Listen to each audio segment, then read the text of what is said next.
ठीक है बेटा, बाद में बैठा बताओ थी हमकी जरूरत थी तो बताए बैठे। संख्या कम हो तो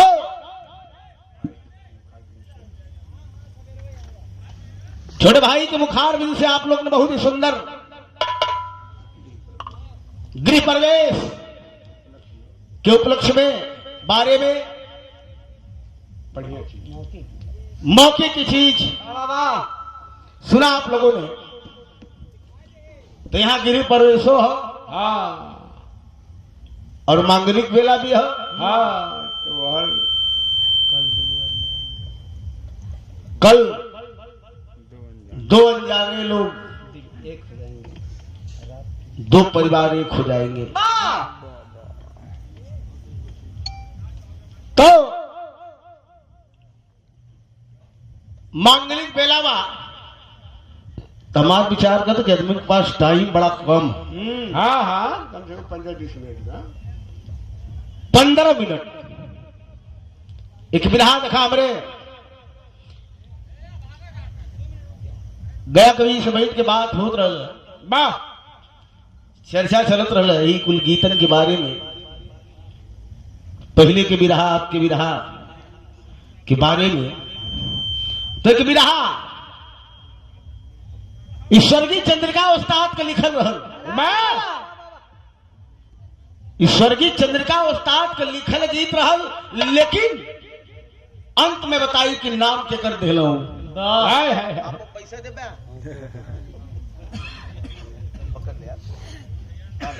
पैसा नहीं कभी नहीं करती बात।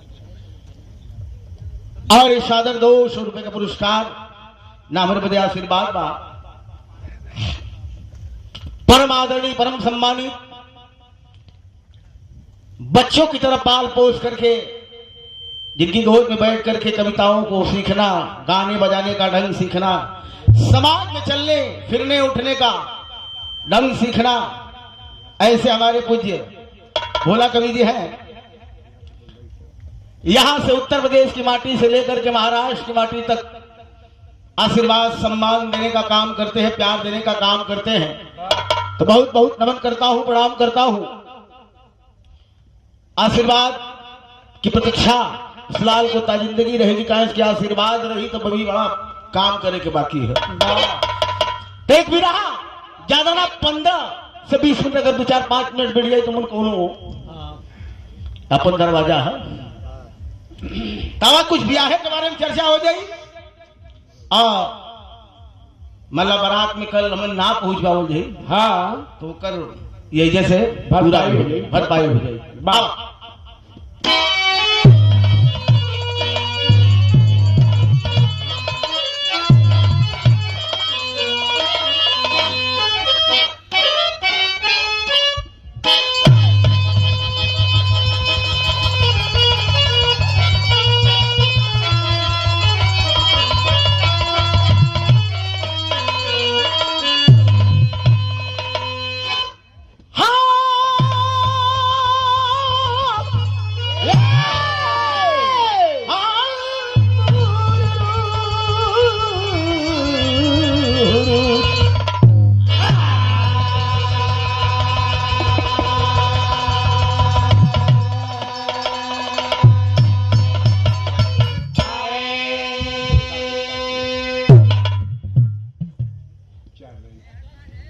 लाख रुपया पैसा धन दौलत सोना चांदी अरबों रुपया लिया के घरवा में रख दे, बस समाये जाई, कोई पता नहीं, केहू के कानो कान खबर न हो कितनी रुपया रखल है। और वही घरवा में अंत में अगर एगो बिटिया जवान हो गई, सयान हो गई, तो सारे लोगन के कंधा पर भार हो जाए।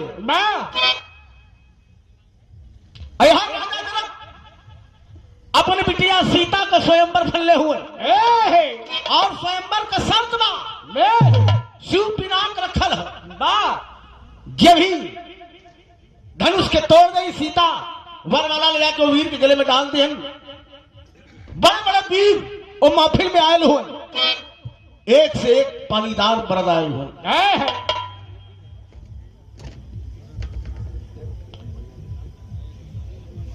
लेकिन ना भैया, होता क्या है, अब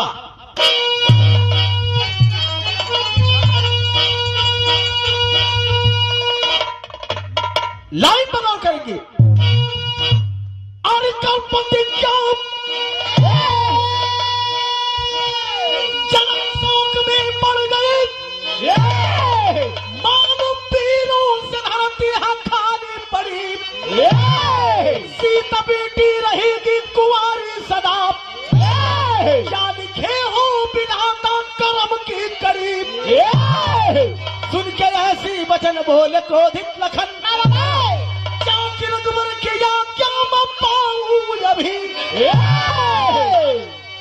के कांच घट के समान धन को सारे ब्रह्मांड को मैं उठाऊं अभी।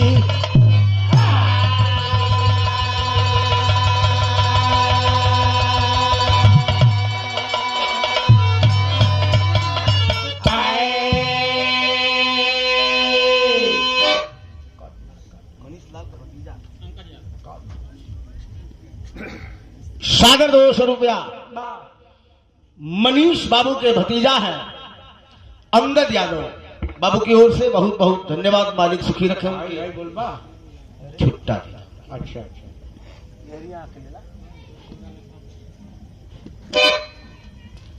बड़ा बड़ा वीर जैलन, लेकिन केहू से धनुष तन को टस से मस नहीं भरे, हिलल तक नहीं। राजा जनक के माथे पर चिंता का लकीर लगत बा कि हमार बिटिया सीता कुंवारी रह जाई। ए धरती पर वीर कोई ना रहल, माफी न केहू वीर नहीं आल बा। सब बतिया बर्दाश्त कर ले, लेकिन लक्ष्मण जी भैया शांति रहे। बर्दाश्त के बाहर बात हो गई, लूट करके गरबा के लेकर सुना है महाराज, अब धरती वीरन से खाली ना हो। अपने भैया राम का आदेश पा जाए तो धनुष से दूर का कौड़ी है, मारा व्यक्का झटका में ब्रह्मांड उलट दे।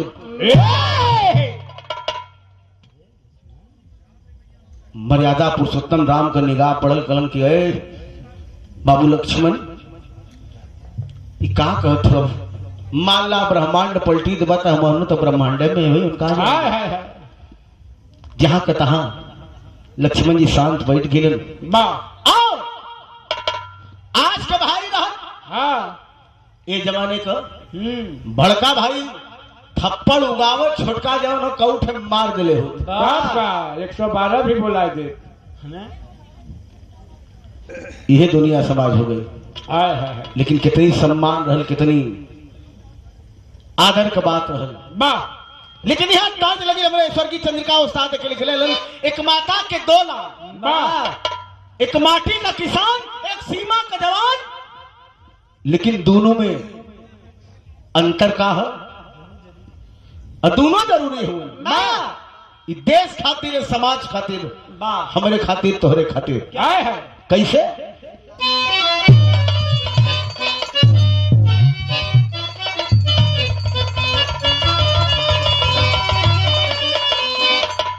कि मेरे भैया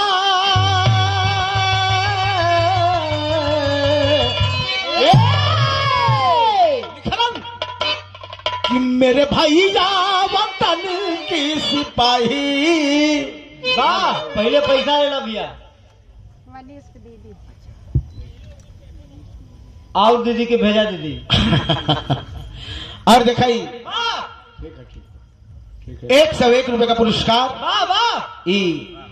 मनीष बाबू के बहन की ओर से बहुत बहुत धन्यवाद बा, शुभ आशीर्वाद बा, मालिक सुखी रखें पूरे परिवार के। हमारे नमन बा रामजीत यादव गोबरहा, राजीत राम यादव अध्यापक हैं, शिक्षा शिवालय के सजग प्रहरी हैं गोबरहा से। सादर 100 रुपया बहुत बहुत नमन करता हूँ, प्रणाम करता हूँ। कैसे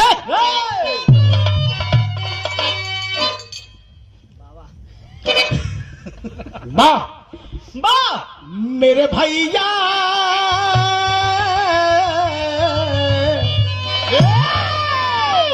मेरे भैया वतन के सिपाही, हम किसानी करावल करीला।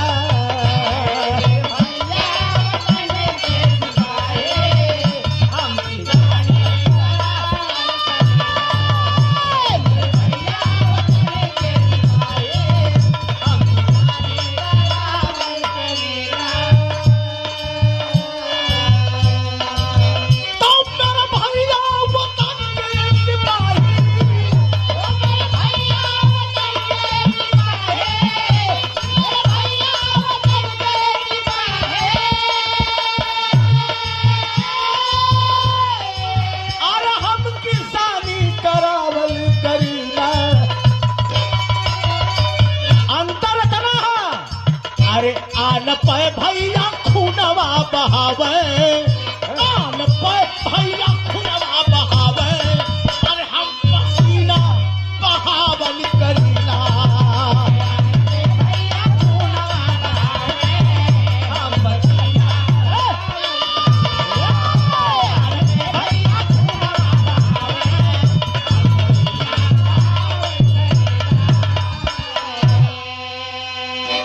आन पे भैया खुनवा बहावे, हम पसीना बहावल करीला। इतने अंतर है। हम मेहनत करके इस समाज का पेट भरीला और हमार भैया इस देश को रक्षा करल। और यही भाव पर सादर 200 रुपए का पुरस्कार बड़े भैया हमारे राम मिलन यादव, गायक कलाकार हमारे मनीष बाबू के आप पिताजी हैं। के भाव पर सादर 200 रुपया चरणों में नमन प्रणाम। इत तार है लेकिन भाव लगल गाना के अंदर कैसा? अरे राम फेरे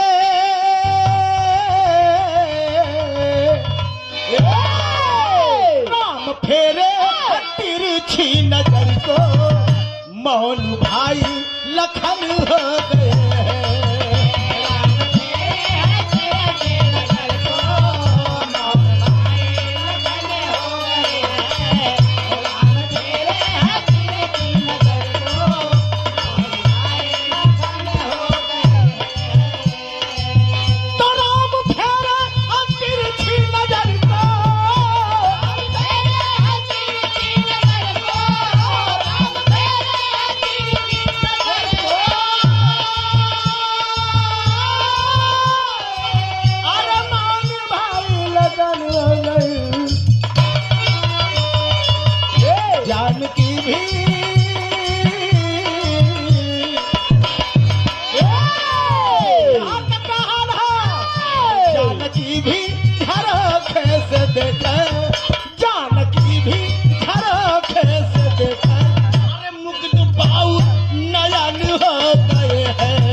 नहीं ठीक है भाई के। हाँ बाई बड़ा करीब मन मिले के चाहिए।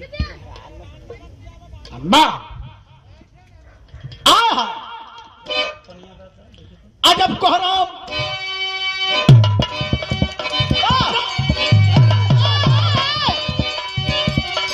अजब कोहराम का छाया हुआ स्वयंवर में, हटा धन गहर निगम छा गया स्वयंवर। किसी की हस्ती नहीं जो कि मन को पूरा करे, किसी की हस्ती नहीं जो कि मन को पूरा करे। तोड़ की धनवा कष्ट जनक दी का दूर, अंत में राजा जनक दिल में है उत्साह किए, अंत में राजा जनक दिल में है उत्साह किए। तोड़ की धनवा राम सीता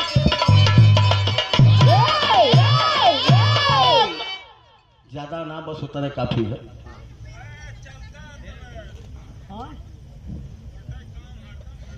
वोल्टेज कम है। नहीं वो हरिया पर्दवा के पिछवा बतिया अच्छा अच्छा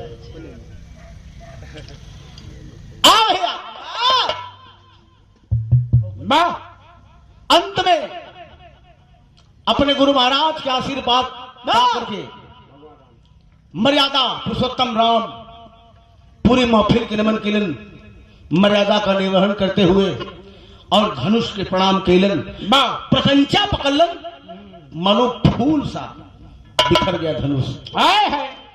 सीता वरमाला लिया करके राम के गले में डाल देने, राम सीता का विवाह हो गए। अब हमारे घरे आपके घरे सबके घरे के यह नियम हो, यह परंपरा है। जब बहन बेटी विदा हो माहौल गमगीन हो जाला। माता सुनैना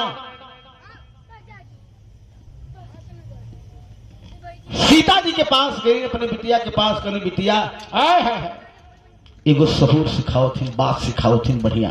हाय का कली है ताज बदल गए।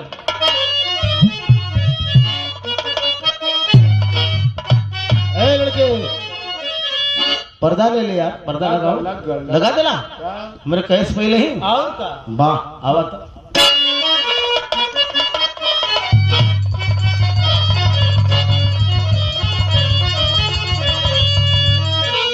तर्ज है बा बड़ी पुरान, लेकिन मजा उतना है हाय हाय हाय कि आज एकदसिया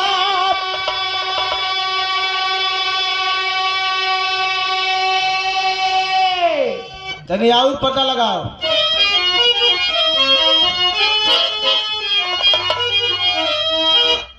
मामूली आदमी के दरवाजा ना राम मिलन यादव को बा ऐसा गवैया के छेला हुआ सिकिर सिकिर उगावे वाला ना रहो। हाँ क्या करवा था बच्ची के जान लेवा का हाँ ये कैमूर बिहार ना है बच्ची। तो दबावत है का मारे पूरा दे दे आवा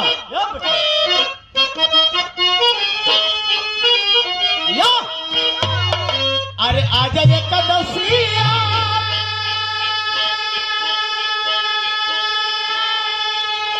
अब बिहान दुआ दसिया तरसिया करना हो तरसिया करना राजा मंगल गवनवा तरसिया करना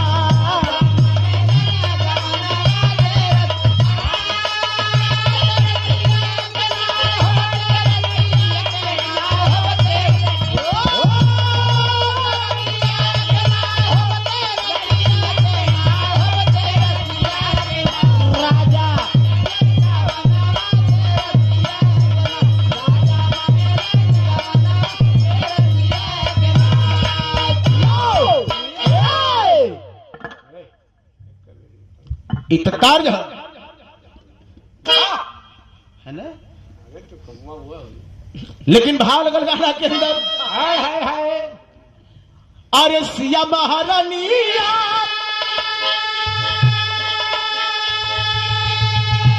का सगरी बदनिया सजाई गई ना हो सजाई गई। अरे उनके हथवा में मेहदी रचाई गई ना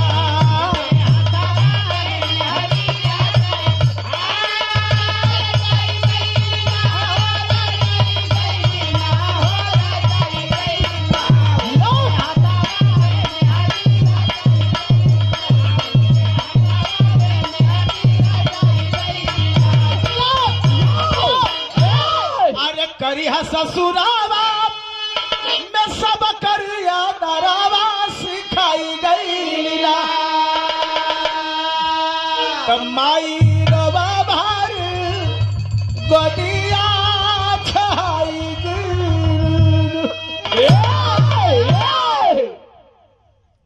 कली बिटिया हाय हाय आज से जनकपुरी वीरान हो जाए, अयोध्या जात हो हाय हाय हाय वहां चारों तरफ गुलजार हो जाए। हाय हाय हाय लेकिन ए बेटी अब अभी तक तो एक मतारी बाप का यहाँ प्यार पावो तो अयोध्या में जाइबू तो 3 मतारी एक बाप का प्यार मिली। बा सबकर आदर करिहा, सम्मान करिहा, सबकर पांव पूजिहा। हाय हाय और जौने दिन बिटिया के घरे से शिकायत आ जाला तब मतारी बाप का मरण हो जाला। हाय हाय हाय तो इतने मर्यादा के जुग में बा इतना कह के अपनी बिटिया सीता के डोली में बैठौली और डोला जब आयल है अयोध्या नगरी में बा तो वहां का हाल बाप डेरी में भाव लगल।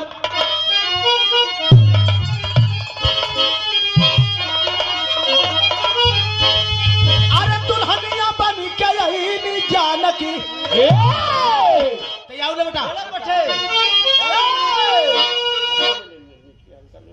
पर्दा लगा।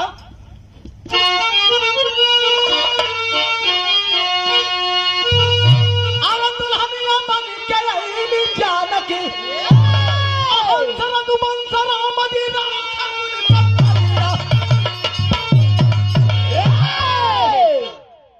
हंस रघुवंश राम जी राखे कुल कपनिया दुल्हनिया बन के इली जान की। बा अब ऐसा लिखे वाला धरती पर केहू चंद्रिका ना हुई। यहां पर यमक अलंकार के कहल जाला। कैसे? अरे कंत कामना कर किलो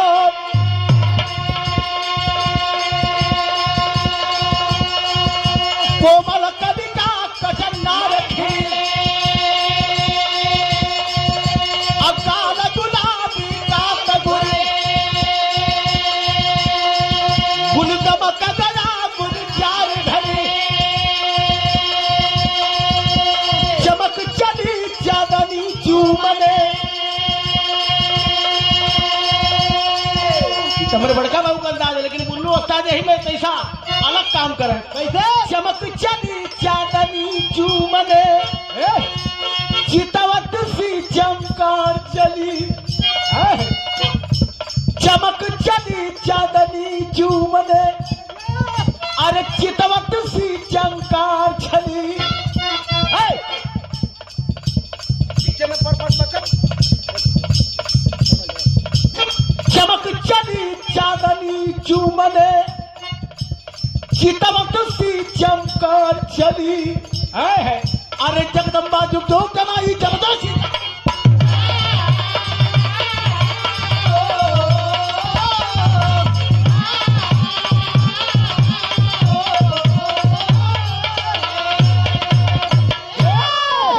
जगदम्बा जुग जोग जनाई जल जैसी जलधार चली।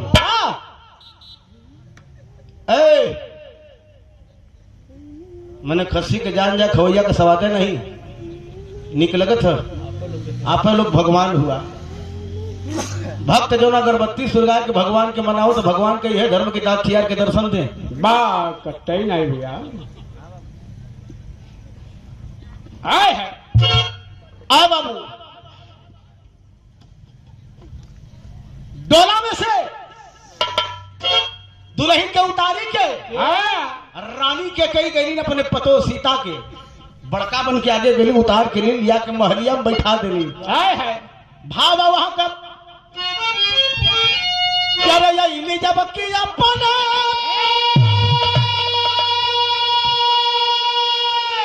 आनंद ससुरारिया सीतारानी हो नैका के ओयन के पल्ले न पड़ी मालूम ना कि हो का उनसे पूछ दे बाकी का हो तुमके ना मालूम जानकारी ना कि हो का तू जाना ना तू तो पुरान हुए ना। हाँ हाँ पहल का पपट है पुराने जमाने वाला की पपट है। अरे इली जब की अपन ससुरारिया सीतारानी हो कह के कई भर जान नजरिया सीतारानी हो।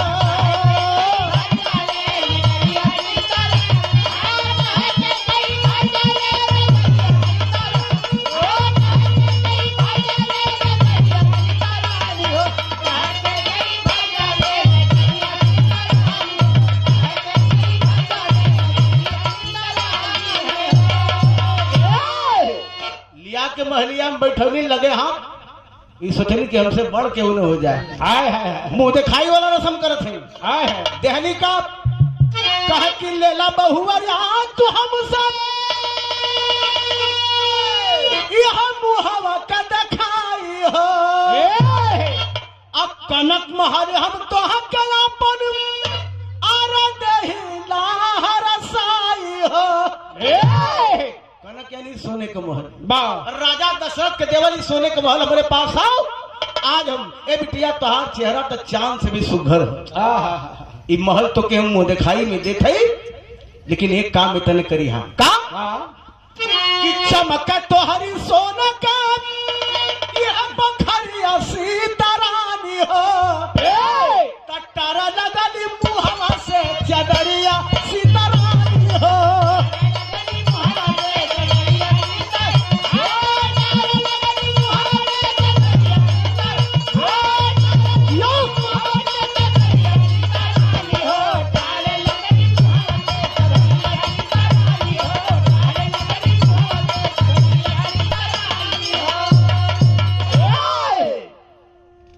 कहली बिटिया तोहार चेहरा तो बड़ा चांद से भी सुघर है। सोने का महल मुंह दिखाई में देती, लेकिन एक काम इतने करिया जैसे तो आज चेहरवा चमकत है, तनी सोने का महलियों चमकौले रहिया। उतार दिया माता जी को। नहीं नहीं पतो बोरिया घर में पहले दिन आई, कोई अगर ऐसे कह दे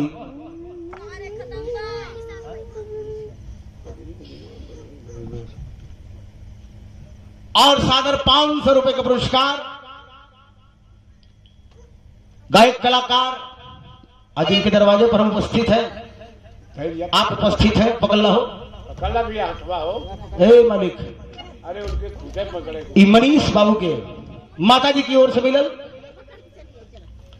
सादर 500 रुपए का पुरस्कार माता जी के चरण में नमन बा, आशीर्वाद की प्रतीक्षा ता जिंदगी रही।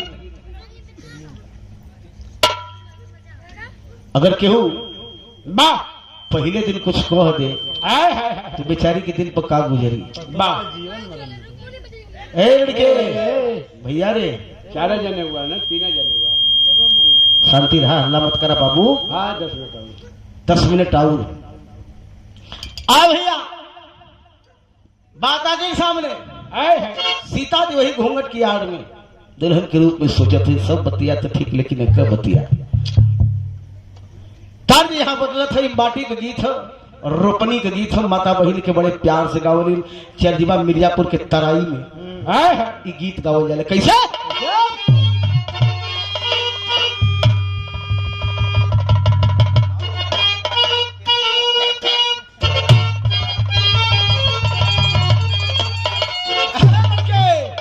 ऐसे ना हम बतावत थे कि कजरी के दिलवा में गीत ऐसा है कि कैसा गवैयन के घीव चाहला है। हाँ लेकिन आजकल गवैयन के सहूर बिगड़ गए। हाँ अरे कजरी के दिलवा में बजरी बोवई बरामा, बजरी बोवई बरामा, साधु से चिरैया कई बरसवानिया,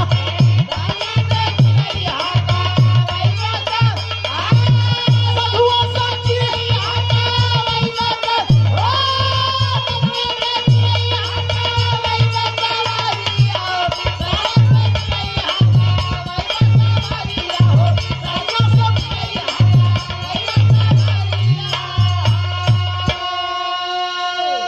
माटी का गीत है, रोपनी करे जाने लोग तो गावली में कोनो बुरा माने वाली बात ना बा। हमरो मेहरारू कह सकत था कि जनिया से चिरई, और साधु के मेहरारू कही कि साधु से चिरई।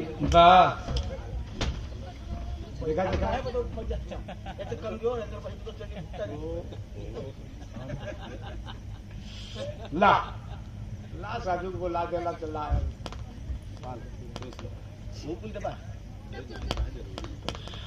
और बहुत सुंदर कलाकार, उत्तर प्रदेश की माटी से लेकर महाराष्ट्र की माटी तक आपने हमें गवाने बजवाने का काम किया और गीत संगीत के बारे में बताना, लेकर के समाज में गवाना बहुत सराहनीय कार्य आपका रहा। ये सादर 200 रुपए का पुरस्कार पुष्पहार बड़े साधु भैया बहुत ही सुंदर ढोलक प्लेयर हुए, चरण में नमन बा, प्रणाम बा, आशीर्वाद की प्रतीक्षा ता जिंदगी रही।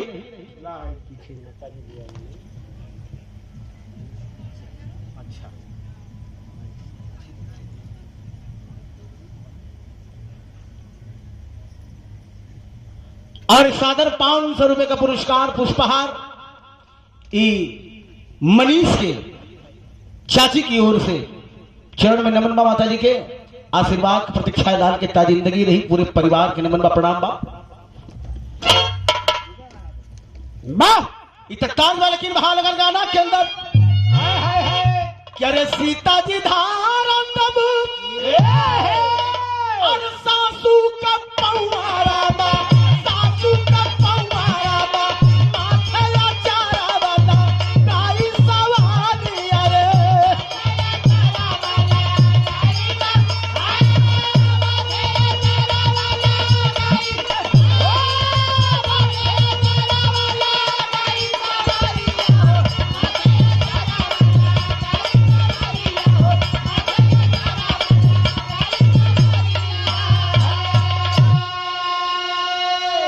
अरे दे के आशीष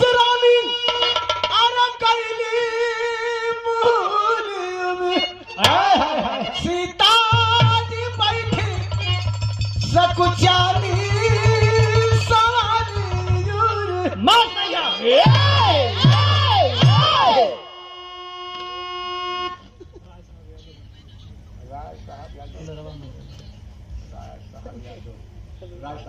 सादर 100 रुपए का पुरस्कार राय साहब यादव भैया की ओर से बहुत बहुत नमन प्रणाम। आशीर्वाद दलिन देकर के चल गई रानी के कई, लेकिन सीता का हालत का बा। हाय हाय हाय वह बतिये लेके सोचे थे जो सब बतिये तो ठीक है, लेकिन माता जी आशीर्वादों दे रही सहू कहली वाह का कौनो गलती हो गल का। वही में डूबत उतरा थे वाह। लेकिन यहाँ कौशल्या के मानवा में, अरे कौशल्या के मानवा में बड़ी फिकर यारा बा, बड़ी फिकर यारा बा। ऐसे नंबर के का लाई सवारी अरे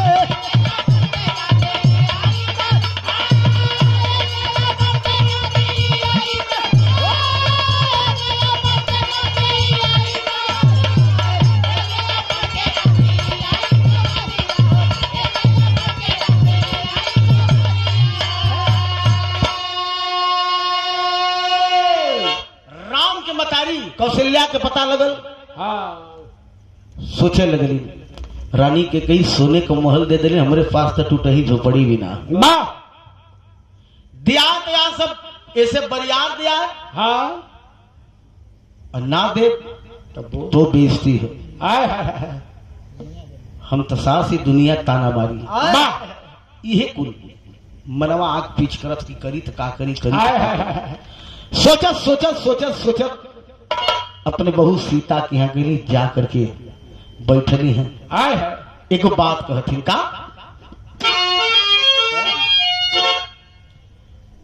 अरे बोली कौशल्या जी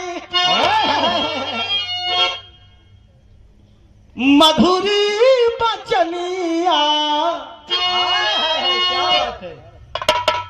ये थोड़ा सा अलग हो जाए लेकिन पुरनकी में जब बात अरे बोली कौशल्या जी मधुरी बचनिया सुना तू सिया रनिया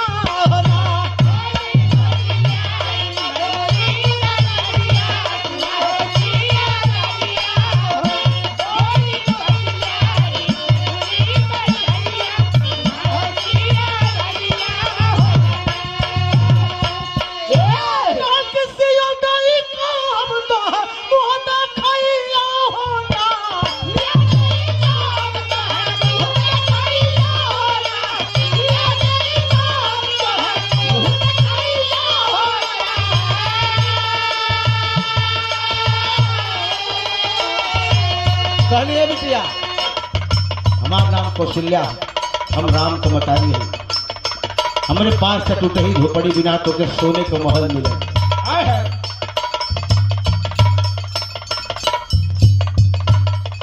का तो के नहीं रे बिटिया ना दे तो दुनिया जमाना ताना मारी यह कहली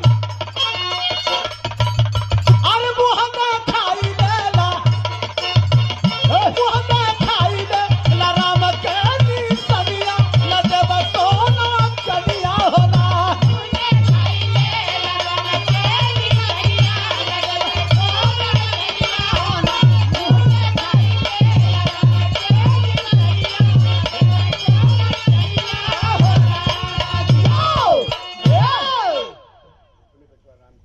अपने बेटा राम के बोलिन बुला करके सीता और राम का हथवा पकड़ा के कहें कि हमारे पास सोने का महल तो ना लेकिन जीवन भर के जोगवल कमाई हाय हाय यह हो यह हम तो के मुंह दिखाई में देते तू लोग सुखी से रहा। हाय हाय आशीर्वाद दे न दे करके चल गई जीवन भर का कमाई दे दे कौशल्या जी। अब आ गई तीसर के नंबर सास को पारी सुमित्रा जी का वाह एक जने सोने का महल दे एक जने जीवन भर का कमाई जीवन भर का कमाई। जब इनकर पारी आए तो सोचे लगल का सोचे थे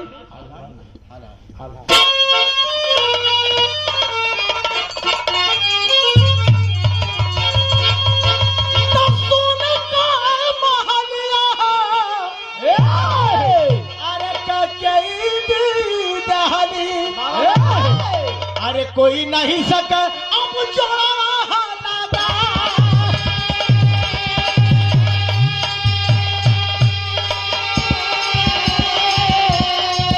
अरे कौशल्या जी दहली अपन जीवन का कमरिया।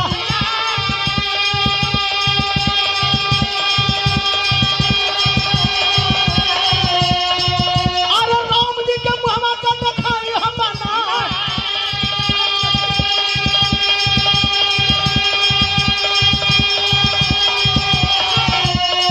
अरे सुमित्रा जी सोच हम क्या गई मुँह देखैया।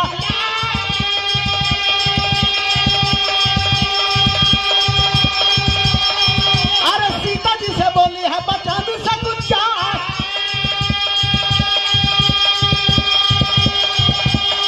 कहे करे बोला सिया नेबू कहाँ तू हमसे मुँह देखैया। अरे यार तू नेबू पहिले अपन मुँहवा देखा। कहली बिटिया गए अपने पतों के लगे।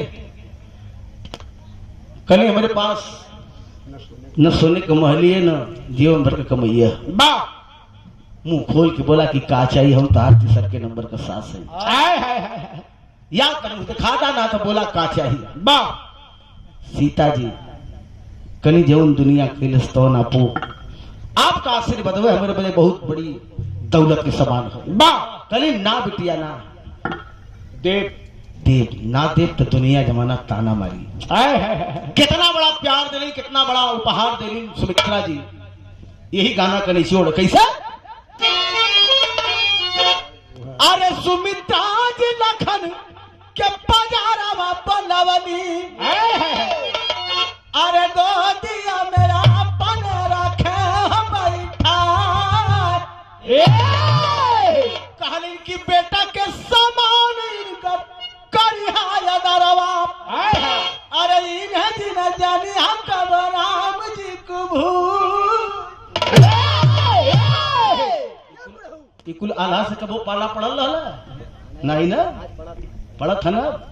कुल सीखल के लिए बच्ची कुल पुरनकी चीज है, अभी नई हो जाए अगर, लेकिन वो अथॉरिटी भी चाहिए। कैसे बा अपने बेटवा लक्ष्मण के बलौनी बुला करके बा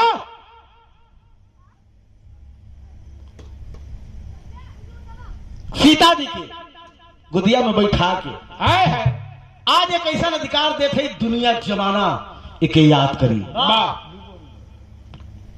मातृत्व अनाधिकार कहली कि आज से ई तोहार बेटवा तू इनकर मतारी। बा इनके कबर राम का भाई जी जाने हा हा तू इनकर मतारी तोहार बेटवा। बा लक्ष्मण जी गिर गए चरण में, उठा करके सीता जी गले से लगा ले ली हाय हाय हाय और जीवन पर्यंत सीता माता कह के संबोधित कैलन। बा सीता भाभी कबो ना कहल। बिचवा में भैया बिचवा में का भइल है? धारावाहिक हाँ एक धारावाहिक रहल सिया के राम आवत रहल मंजन लक्ष्मण जी का रोल कैले रहल कभी जी आवे का तो सीता भाभी कह। अरे वो बिहार करल न दो तब का खैर छोड़े बेसे अंतर नहीं होना चाहता हूँ, लेकिन ये कहानी से सीख का मिलल। एक जने सोने का महल दिले, एक जने जीवन भर का कमाई दिले, लेकिन सुमित्रा जी करे जमा खोल के अपन एकदम अच्छा अथाह प्यार दे दिली। बा ऐसन सागर उड़ेल दिली कि दुनिया में आज ओकर कीर्ति गवा ले। बा एक शिक्षा मिलल का